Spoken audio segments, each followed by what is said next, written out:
Begin this evening with the murder investigation of Mackenzie Lueck. Emily, today police revealing just horrific details of how this whole ordeal came to an end at this home here in the Fair Park area of Salt Lake City. The owner of this home now sitting behind bars. One day after the arrest of a suspect in the murder of 23-year-old University of Utah student Mackenzie Lueck, questions remain about her disappearance and death. Salt Lake City police say the search continues for 23-year-old Mackenzie Lueck. The University of Utah nursing student has been missing for 8 days, and today investigators hope to release more information on the case.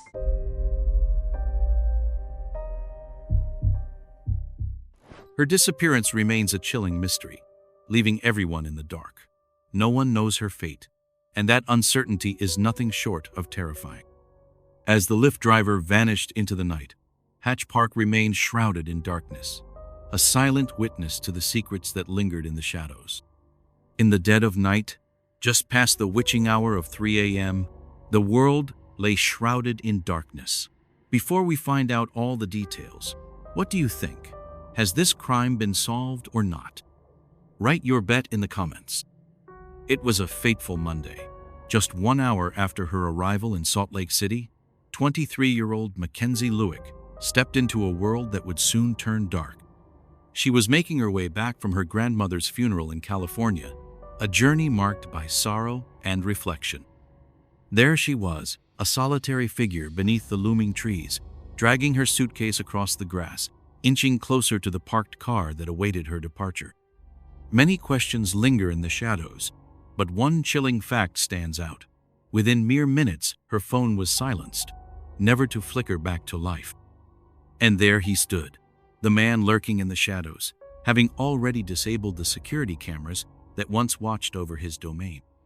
As dawn broke, he meticulously began to erase the traces of his dark deeds, ensuring that by the time night fell, he would ignite a blaze that would demand attention from all who passed by. It would take nearly 2 weeks, a dozen warrants, and a backyard excavation before the police uncovered the chilling depths of this case. Mackenzie Lueck was a young woman whose warmth drew people in, leaving an indelible mark on those who crossed her path. In the sun-soaked streets of El Segundo, California, a young girl forged an unbreakable bond with her family, particularly her beloved grandmother, whose influence would shape her life in ways she could never have imagined. It was in June of 2019 when the news struck like a thunderclap. Mackenzie's grandmother had passed away. Without a moment's pause, she boarded a flight home, compelled by the weight of loss and the pull of family ties. The funeral was a somber affair, heavy with grief. Yet, amidst the sorrow, she found a way to connect with her friends, sending them updates and snapshots, weaving a thread of communication through the darkness of loss. As the clock ticked towards Sunday night, June 16th, she found herself on the road back to Utah, a place where she immersed herself in the study of kinesiology at the University of Utah.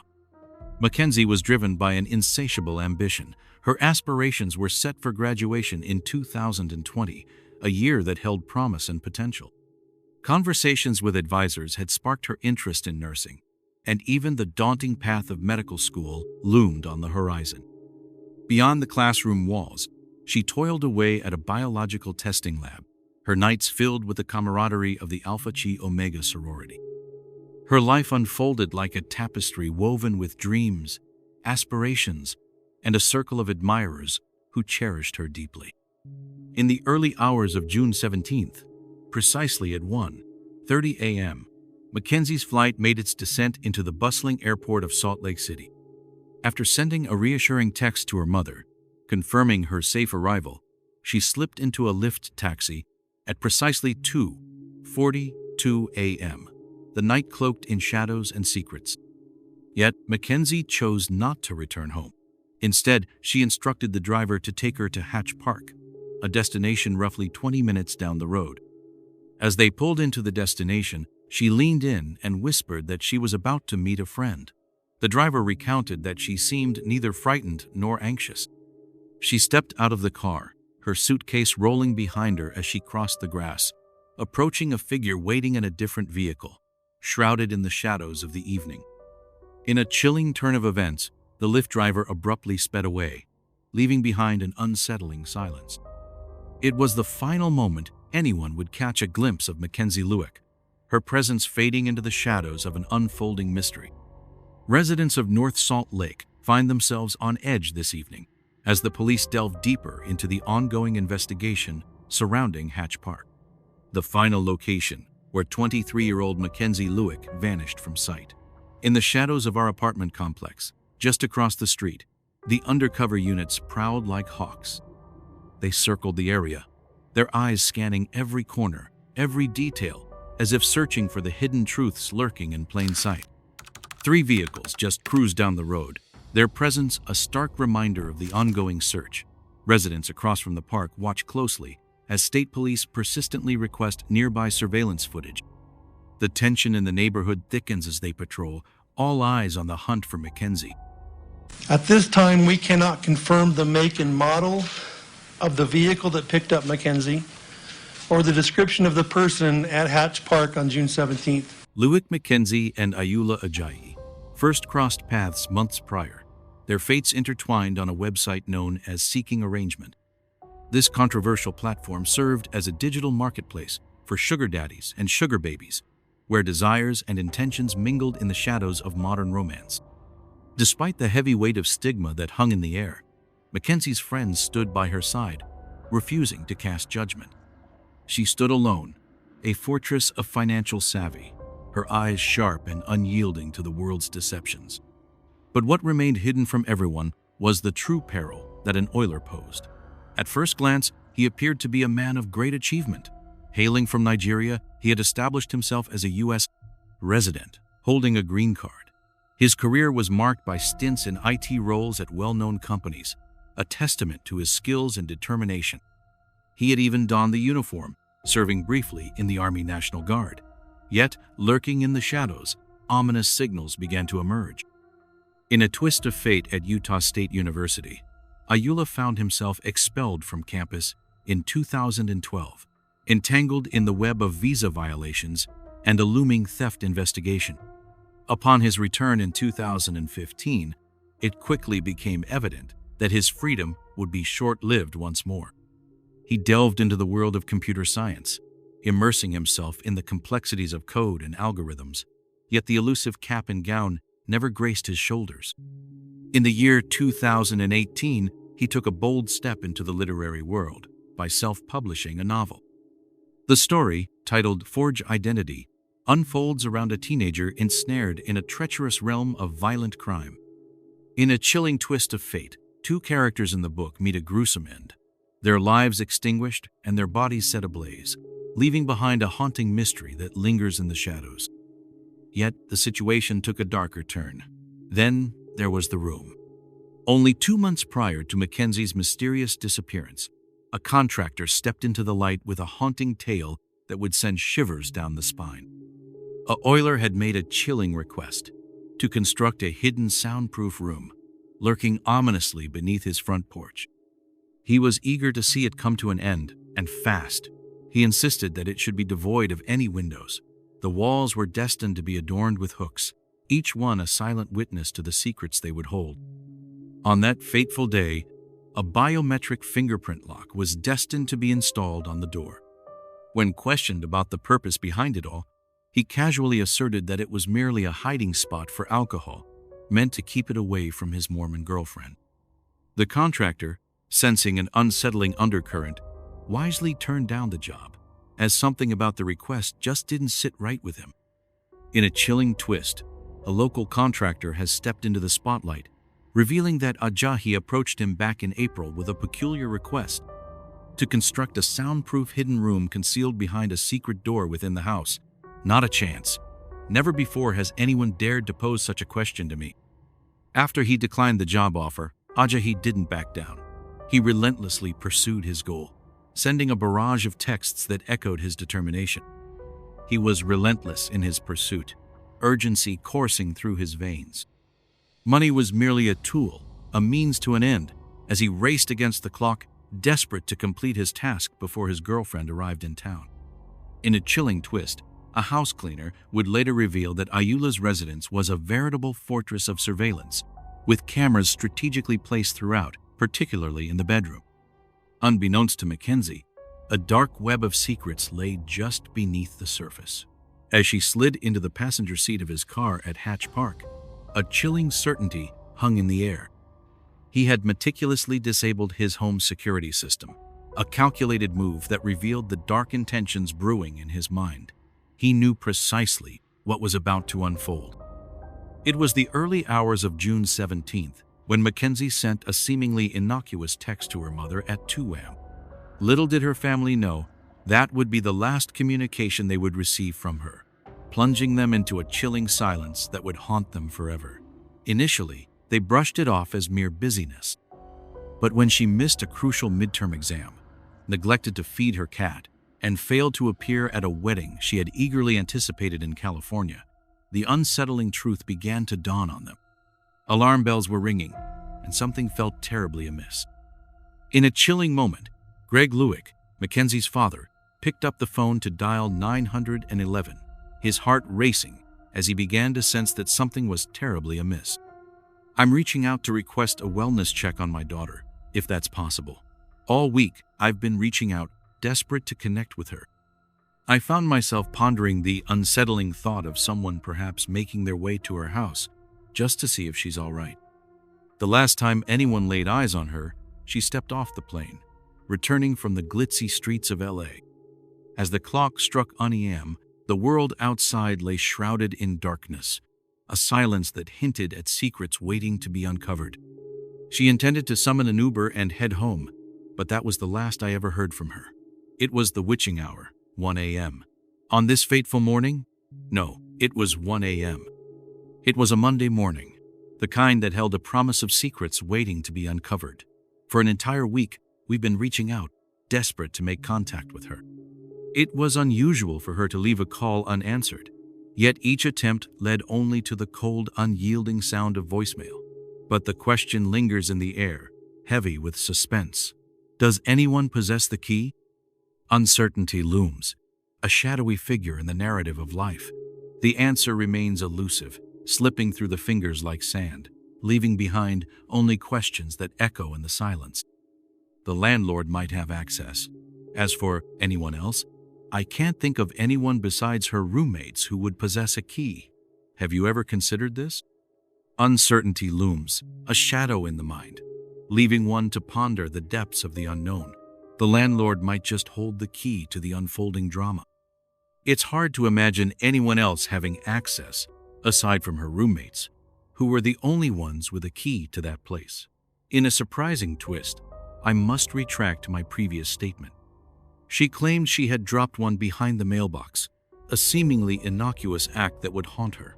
Yet, no matter how hard she tried, it remained stubbornly out of reach, a silent witness to her secret. There might be something lurking back there, a hidden truth waiting to be uncovered. Someone could dig it up, but the question remains, did she ever manage to retrieve it, or is it lost to the shadows forever? Her friends, gripped by a sudden wave of panic, began to realize the gravity of the situation. Kennedy Stoner, a confidant and sorority sister, stepped into the spotlight, sharing her thoughts with the media during those haunting early days. She revealed that Mackenzie was shattered by the loss of her grandmother. Yet, she insisted that this vanishing act seemed completely uncharacteristic. With a hint of intrigue, Kennedy revealed to reporters the deep bonds she shares with her family. She was not the type to simply disappear without a trace. The police initiated a frantic search, their urgency palpable as they combed through every shadowy corner in pursuit of the truth.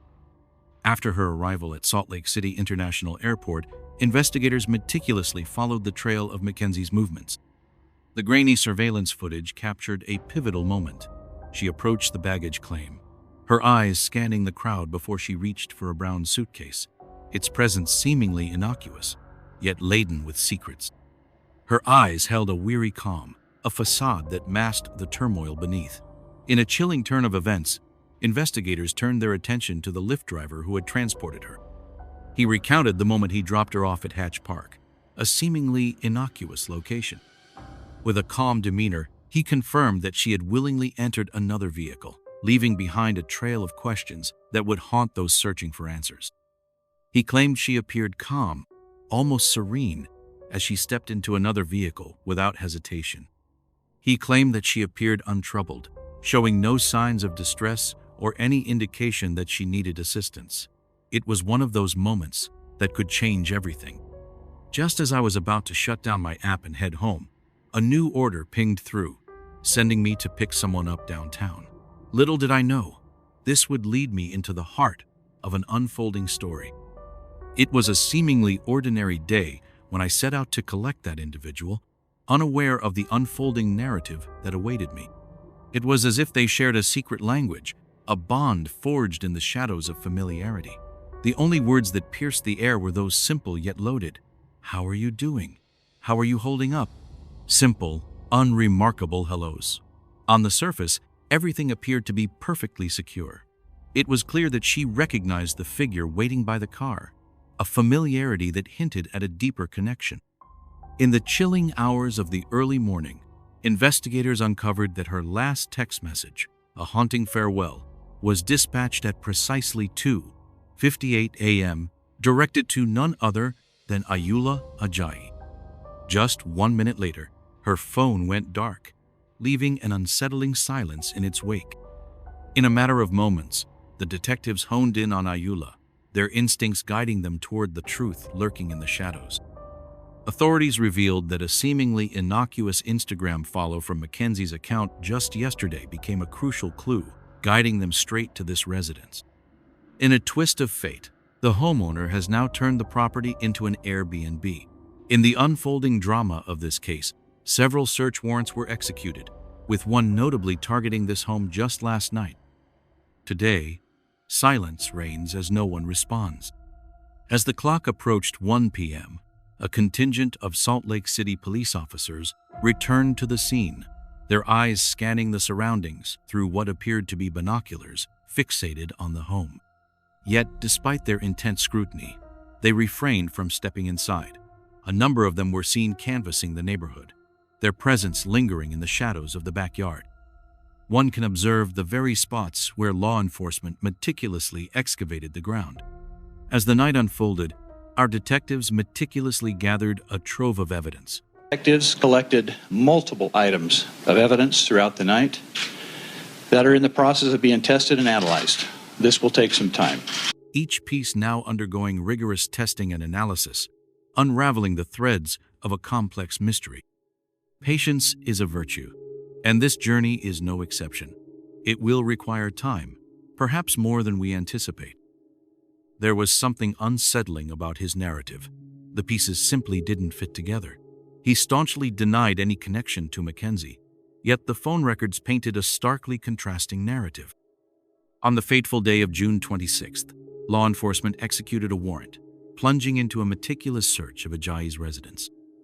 They summoned the dogs, assembled the forensics teams, and deployed the excavation equipment, each tool a harbinger of the secrets buried beneath the surface. The discovery turned the investigation on its head, transforming what began as a search for a missing person into a chilling descent into something far more sinister. It was a seemingly ordinary day when Ajayi's neighbor stumbled upon an unsettling sight. Strange, charred remnants had mysteriously materialized in her garden, raising the hairs on the back of her neck. She reached out to the authorities, and soon they arrived at her property.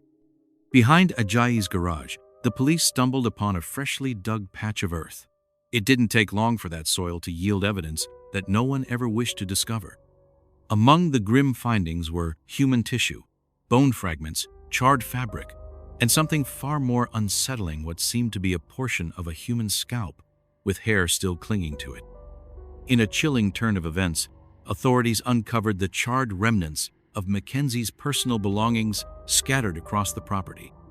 Among the chilling discoveries was her student ID, a haunting reminder of her presence.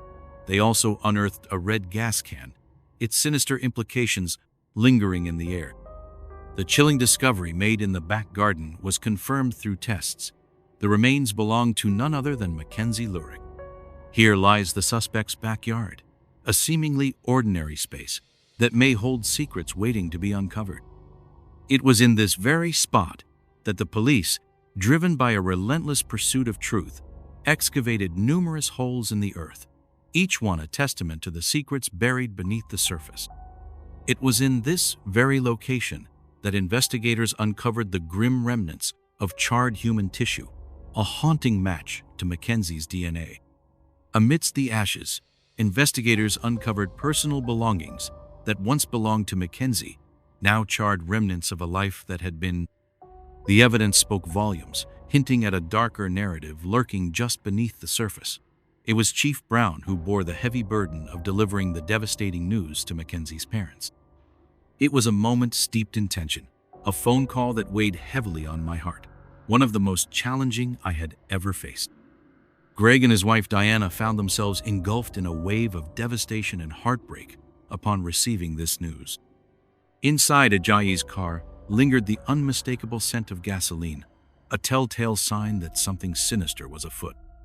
Yet, despite the trove of discoveries they had unearthed, crucial fragments of evidence remained conspicuously absent.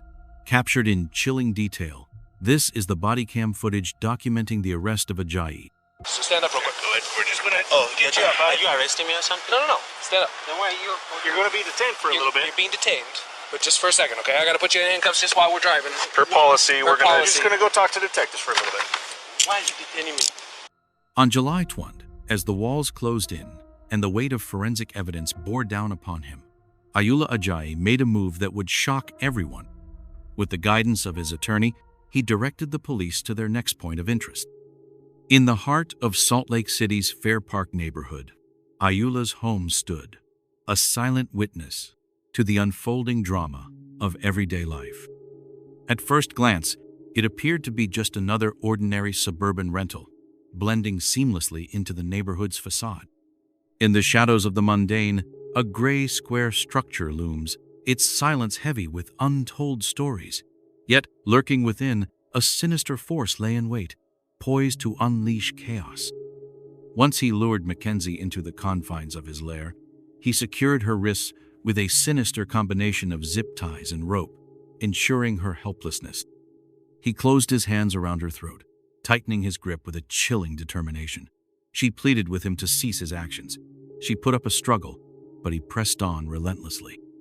In a chilling turn of events, he turned her onto her stomach, employing a belt as a sinister tool in his brutal assault. He tugged at it relentlessly, sealing her fate and marking the end of her time on this earth. Ajayi remained silent, refusing to reach out for assistance. In the chilling aftermath, one could sense an unsettling absence of remorse, as if the weight of their actions had not even grazed their conscience. Panic? That too was conspicuously absent, leaving behind a haunting calm in the face of chaos. This was his desire, the culmination of his dark ambitions. And so, he set off to begin his grim task. He gathered her possessions, casting them into the murky depths of the Jordan River, before retreating to his backyard where he hastily excavated a shallow grave to conceal her lifeless form. The following day, he made his way back to the grave, but this time, he came armed with gasoline. Neighbors would later remember the odor, heavy and reminiscent of something sinister, a chemical stench that lingered in the air. One of them caught sight of him looming over a fire pit, a red gas can gripped tightly in his hand, the flickering flames casting an eerie glow on his face.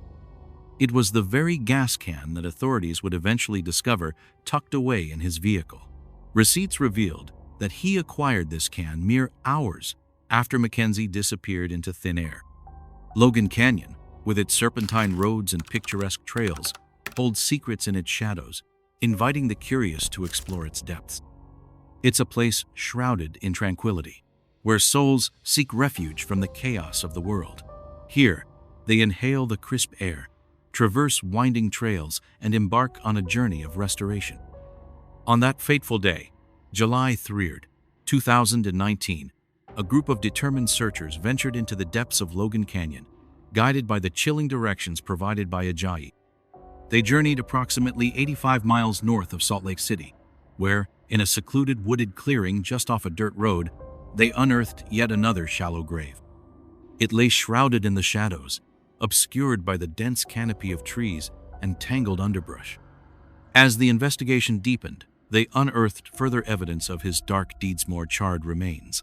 hidden away for a second time, whispering secrets of a sinister past. The zip ties gripped her wrists tightly, binding her arms cruelly behind her back. In the dim light of the backyard, more fragments of clothing emerged, eerily reminiscent of those already discovered, whispering secrets of a past long buried. It was evident that Mackenzie had been relocated, scorched once more, and ultimately abandoned to rot in quietude. Phone records revealed that Ajayi was precisely at that location on June 25. It was a day shrouded in tension, the calm before the storm, just one day before the police would come knocking on his door for the very first time. In a moment of sheer panic, he chose not to confess. Instead, he took the chilling step of exhuming her remains and embarking on a harrowing journey, driving nearly 90 miles north to conceal her body once more. What Ajayi failed to comprehend was that each mile etched a path behind him. His digital footprint loomed large, a silent witness to his every move. Surveillance footage captured his every misstep, while gas receipts told a tale of deceit. The web of lies he spun was unraveling, fraying at the edges faster than he could bury the truth beneath layers of falsehood.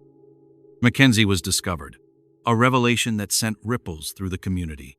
The courtroom buzzed with anticipation as the case unfolded before the judge and jury. This morning, I reached out to Mackenzie's family, another heartbreaking conversation in a series of tragic events. Despite their overwhelming grief, there remains a flicker of hope that this journey may lead them toward closure and justice for Mackenzie. At this moment, we will hear a statement from the Lueck family, delivered by Mackenzie's uncle.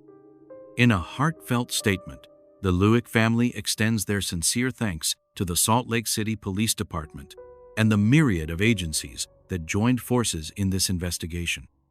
They also acknowledge the invaluable contributions of those who stepped forward with tips, playing a crucial role in the unfolding of this case. They express deep gratitude to her community, her friends, and countless others across the nation who have rallied behind this investigation. The family has chosen to remain silent, refusing to entertain any questions, while new interviews loom on the horizon. For those seeking answers, the Salt Lake City Police Department stands ready to receive your inquiries. Once more, we urge everyone to honor the privacy of Mackenzie's family and friends during this sensitive time. The Salt Lake City Police Department will handle all media inquiries and statements on behalf of the family. Gratitude is a powerful sentiment, one that lingers in the shadows of our interactions. On October 7, 2020, Ayoola Ajayi faced a judge, his fate hanging in the balance as he uttered the word guilty. Guilty of aggravated murder, guilty of desecrating a human body. He confessed to it all, laying bare the darkness within. But that wasn't the end of his admissions. He also acknowledged his violation of another woman, a stranger he had encountered on a dating app back in 2018. The chilling details of his actions would haunt the courtroom, echoing the grim reality of his crimes. It was the haunting tale of Mackenzie that compelled her to step into the light, driven by a need to share her own truth. The evidence stacked against him was a sensation that engulfed the senses, yet it transcended mere physical evidence. Every twist and turn of his past led inexorably to this fateful moment. The unsettling plan had been set in motion long before Mackenzie ever stepped onto that plane. This was premeditation taken to an extreme, a chilling calculation that reveals the depths of the mind at work. In a twist of fate, prosecutors weighed the grim option of the death penalty, but with Ajayi's guilty plea, he managed to sidestep that ultimate consequence. In a chilling twist of fate, this trial is a culmination of decisions made by one person, the defendant. Those decisions have forever altered the futures of 3 families, and of you also, Mackenzie. Mackenzie's family found themselves spared the torment of a protracted trial, a small mercy in the wake of unimaginable loss. The perpetrator, clad in an orange jumpsuit, slumped in his seat in the courtroom, his head bowed as he delivered an apology that the district attorney would later deem utterly insincere. The Lueck family would like to express their gratitude for the effort put forth by the Salt Lake City Police Department and all partnering agencies that assisted, as well as all of the people. My daughter, Mackenzie Lueck, was a remarkable young woman, full of promise and potential. Her father recounted with a heavy heart. She will forever remain a fleeting shadow, a life that never had the chance to unfold its full potential. The courtroom echoed with the voice of her cousin, a witness drawn into the unfolding drama. What unfolds here is a chilling reality, one from which there is no escape. On the fateful day of October 23, 2020, the courtroom was tense as thread. District Judge Vernice Trees stepped forward to deliver the sentence. Ayoola Ajayi was destined to spend the remainder of his days behind bars. The door to freedom had been firmly shut, with no glimmer of hope for parole in sight. In a chilling twist, she received an additional 5 years for the heinous act of desecrating Mackenzie's body. In the dimly lit courtroom, Ajayi took the stand, his words measured and deliberate, leaving an air of tension hanging in the room. He uttered an apology, a desperate plea for understanding, but the chilling truth was, no one believed him. Neither the district attorney, nor Mackenzie's family, nor the friends who had long awaited justice for more than a year. Ultimately, the haunting question of why remained shrouded in mystery, eluding any definitive answer. Ajayi, a figure shrouded in mystery, offered no clear motive for his actions. The prosecutor speculated that perhaps it was merely a desire to experience the thrill of a dark fantasy. There was no confrontation, no prior animosity between him and his victim. Yet, beneath the surface, a meticulous plan had been crafted and executed. For a fleeting moment, he reveled in the illusion of having escaped justice. But Mackenzie's life, like a thread unraveling, left behind traces that would ultimately unravel the truth.